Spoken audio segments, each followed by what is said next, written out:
Jimmy Fallon stood to shake hands.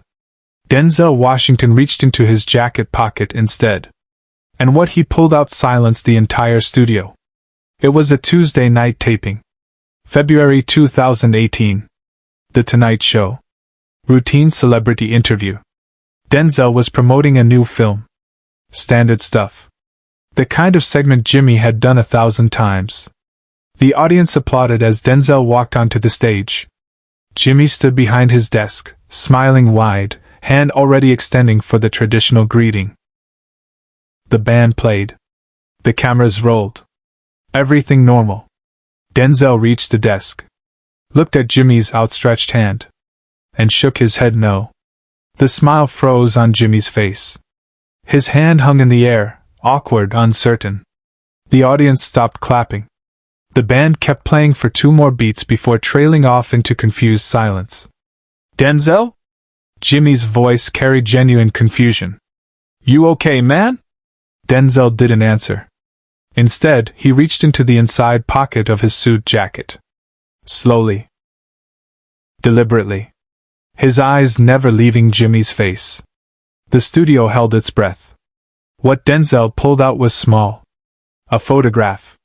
Old. Edges worn. The kind of photo that's been carried around for years. He held it up between them. Close enough for Jimmy to see.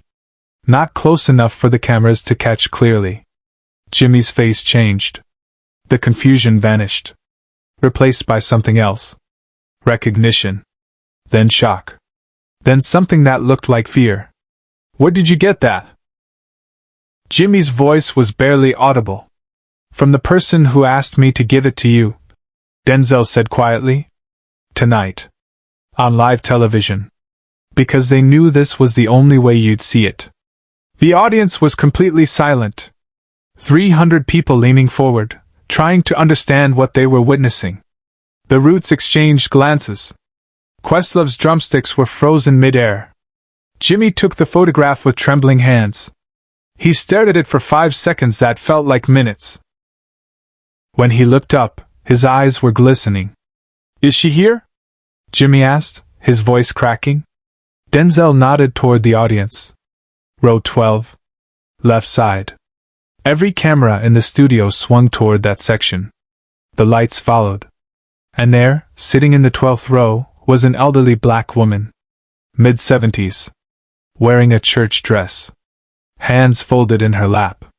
Tears streaming down her face. Jimmy's hand went to his mouth. Ms. Patterson? The woman nodded, unable to speak. What Jimmy didn't know was that the woman in row 12 had spent 6 months trying to reach him through every official channel, and all of them had failed. Evelyn Patterson. Retired elementary school teacher from Saugerties, New York. She'd sent emails to NBC. Letters to The Tonight Show. Messages through social media. All unanswered. Not because anyone was cruel, but because a celebrity gets 10,000 messages a day and most never reach their target. She'd almost given up. Until 3 weeks ago, when her grandson had an idea. Grandma, he'd said, you know who's friends with Jimmy Fallon? Denzel Washington. They did a movie together. I saw them talking about it. Evelyn had laughed. Baby, I can't just call up Denzel Washington. But her grandson was persistent. He'd found out through a friend of a cousin that Denzel's assistant sometimes checked a specific email address for charity work. It was a long shot. A ridiculous long shot. Evelyn wrote the email anyway. Explained who she was. What Jimmy Fallon meant to her. Why she needed to see him. Why it had to be public. Why it had to be now. She attached the photograph. The one Denzel was now holding on national television. The email sat in an inbox for 9 days. Then Denzel's assistant showed it to him. Denzel read it. Read it again. Called Evelyn directly. I'll help you, he'd said. But you need to understand, this is going to be big. Everyone's going to see this. That's the point, Evelyn had replied. He needs to see it. And he needs to know people are watching. Denzel had gotten her a ticket to tonight's taping. Front section. Row 12. He'd carried the photograph in his jacket pocket all day. And when he walked onto that stage, he knew exactly what he was going to do. Refuse the handshake. Create the moment. Make sure America was watching. Because what Evelyn Patterson needed to tell Jimmy Fallon wasn't a private conversation. It was a public thank you. For something that happened 31 years ago. Carson stopped mid-joke. The entire studio froze. Jimmy was walking toward row 12. Not running. Walking slowly, like he was in a dream. The audience parted naturally, people leaning back in their seats to create a path. He reached Evelyn's row. She stood unsteady on her feet. Jimmy climbed over two people to reach her, murmuring apologies, not caring about cameras or protocol, or anything except getting to this woman. When he reached her, he didn't know what to say. Just stood there, the photograph still in his hand, staring at her. "Hi, Jimmy," Evelyn said, her voice soft but clear in the silent studio. "Ms. Patterson," Jimmy breathed. "I can't believe, how did you?" "I needed to find you," she said simply. "I needed to say thank you. And I needed the world to hear it." Jimmy looked down at the photograph again. The image showed a much younger Evelyn, maybe 40 years old, standing with a skinny teenage boy outside a small theater. The boy was grinning at the camera, one arm around Evelyn's shoulders. The boy was Jimmy. Age 15. "You kept this?" Jimmy's voice broke. "I've kept it in my wallet for 31 years, Evelyn said. "Every single day. Because that was the day you saved my son's life." The audience gasped. Literally gasped. A collective intake of breath from 300 people. Jimmy shook his head. "Ms. Patterson, I didn't save anyone. We were just kids. We were just—" "You found him," Evelyn interrupted, her voice stronger now. "When everyone else walked past. When everyone else ignored him.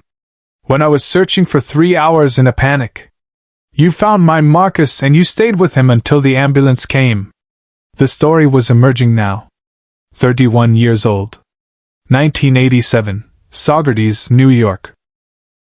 Jimmy Fallon was 15 years old, doing amateur comedy at a local theater. Not famous. Not on TV. Just a kid with dreams of making people laugh. After a show one Friday night, Jimmy had been walking to his car in the theater parking lot when he'd heard something. A sound. Quiet. Like someone trying to breathe but struggling. He'd found a young man, maybe 19 years old, collapsed behind a dumpster. Diabetic shock. The kid had been walking home from work, felt his blood sugar drop, tried to make it to a store but collapsed in the parking lot instead. People had walked past him. Dozens of people leaving the theater. But it was dark. He was behind a dumpster. Easy to miss. Easy to ignore. Jimmy hadn't ignored it. He'd run to the kid, checked if he was breathing, screamed for help. When no one came, he'd run back into the theater and called 911 himself. Then he'd sat with the unconscious teenager, holding his hand, talking to him, until the paramedics arrived. The teenager was Marcus Patterson, Evelyn's only son. The paramedics said if Marcus had been alone for another 10 minutes, he might not have made it. His blood sugar had dropped dangerously low. Brain damage territory. Death territory. Jimmy had saved his life. Then disappeared into the night before Evelyn could thank him properly. She tried to find him. Called the theater. They said, "Some kid who does comedy sometimes." No last name. No contact information. This was 1987. No internet. No social media. Just a stranger who'd saved her son and vanished. She'd had one photo.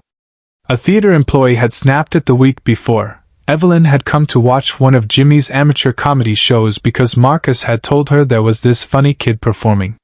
The employee gave her a copy. It showed her with the skinny teenage comedian outside the theater.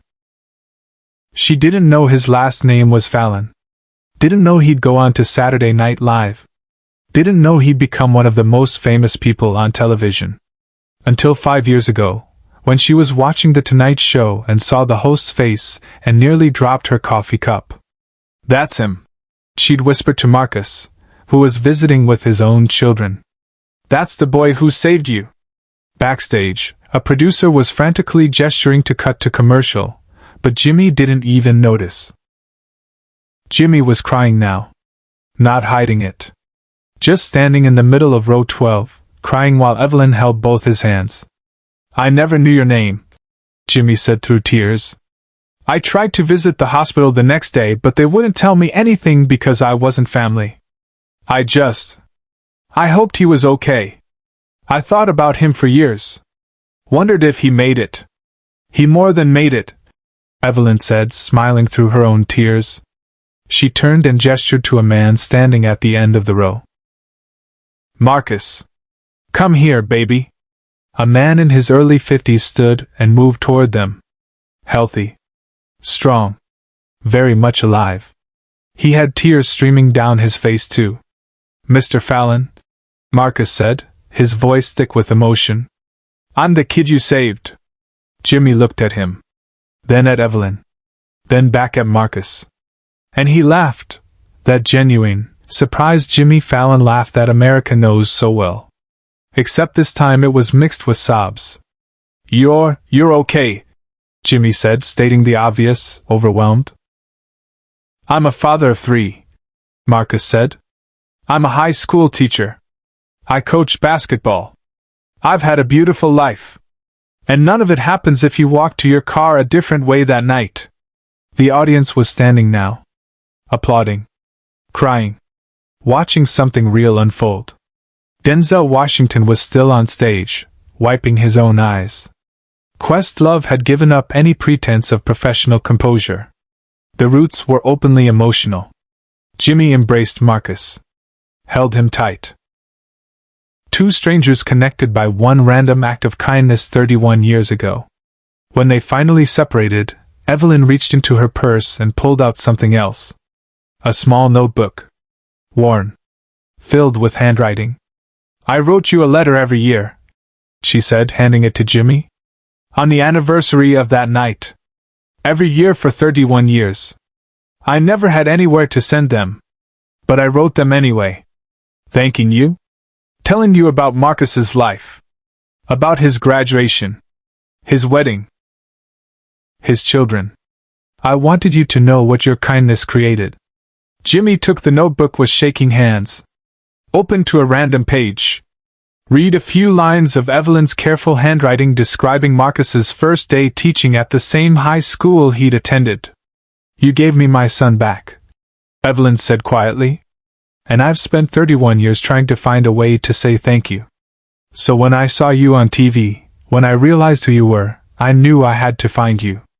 I had to make sure you knew that what you did mattered. That you changed everything." Jimmy couldn't speak. Just nodded, clutching the notebook to his chest. Denzel walked slowly down the aisle toward them. When he reached the group, he put a hand on Jimmy's shoulder. "She emailed my team 3 weeks ago," Denzel said. "Told me the whole story. Asked if I could help her get to you. And I thought, if ever there was a story that deserved to be told in public, it's this one. Because people need to know that kindness echoes. That what you do when nobody's watching matters. That you never know whose life you're changing." Jimmy looked at Denzel, then at Evelyn, then at Marcus. "I was just a kid," he said helplessly. "I just did what anyone would do." "But they didn't," Evelyn said firmly. "Dozens of people walked past my baby that night. You were the one who stopped. You were the one who stayed. And I need you to understand. Every good thing Marcus has done in his life, every student he's taught, every kid he's coached, every moment of joy his children have experienced, all of that exists because you cared enough to stop. If this story moved you, subscribe and share it, because stories like this deserve to be heard." The show didn't continue with its regular schedule that night. Jimmy brought Evelyn and Marcus up onto the stage. They sat in the guest chairs, Evelyn on one side, Marcus on the other, Jimmy in between. And they just talked. About that night in 1987. About the ambulance ride. About Marcus's recovery. About the years of wondering. About the moment Evelyn recognized Jimmy on TV. About the email to Denzel. About tonight. Denzel stood to the side, letting them have the moment. The audience never sat down. They just stood, watching, witnessing something that transcended television. When the show finally went to commercial, Jimmy walked backstage still holding Evelyn's notebook. He had it framed the next day. It hangs in his dressing room at 30 Rock. 3 months later, Jimmy attended Marcus's daughter's college graduation. He sat with the family. Because that's what family does. And every year on the anniversary of that night in 1987, Jimmy calls Evelyn. They talk for an hour. She tells him about Marcus's life. He tells her she changed his life too, reminded him why he does what he does, why being visible matters, why showing up is everything. The photograph Denzel handed him that night? Jimmy keeps it in his wallet now. Right next to a picture of his own kids. Because kindness echoes. And sometimes it takes 31 years to hear the sound.